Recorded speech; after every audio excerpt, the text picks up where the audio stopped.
মা যখনই আমার বাড়ি আসে তখনই তার জামাইয়ের জন্য এই লঙ্কার আচারটা বানিয়ে রেখে যায়। আজকে সেটারই একটা রেসিপি তোমাদের সাথে শেয়ার করছি। কাচের বোতলের মধ্যে বেশ কিছুটা কাঁচা লঙ্কা ভরে তার মধ্যে দিয়ে দিয়েছিল অনেকখানি সর্ষের তেল। এবার তৈরি করব একটা শুকনো খোলায় ভাজা মশলা, যার মধ্যে থাকবে 1 চামচের মতো পাঁচফোড়ন, 1 চামচ গোটা জিরে, আর 1 চামচ থাকবে কালো সর্ষে, আর হাফ চামচের থেকেও কম থাকবে মেথি। সমস্ত কিছু শুকনো খোলায় ভেজে ভালো মতো মিক্সিতে গুঁড়ো করে সেই লঙ্কার বোতলের মধ্যে গোটা মশলাটা ঢেলে দিতে হবে।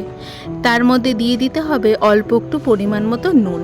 তোমরা লঙ্কার আন্দাজটা বুঝে সমস্ত মশলা বা নুনের ব্যবহারটা করবে। এবার সেই সমস্ত মশলা দিয়ে লঙ্কাটা মাখানোর পর দিয়েছিলাম আবার অনেকখানি সর্ষের তেল। এবার ভালো মতো ঝাঁকানাকা করে গোটা মশলাটা লঙ্কার গায়ের মধ্যে মাখিয়ে নেবে। তৈরি হয়ে গেল দারুণ সুস্বাদু লঙ্কার আচার।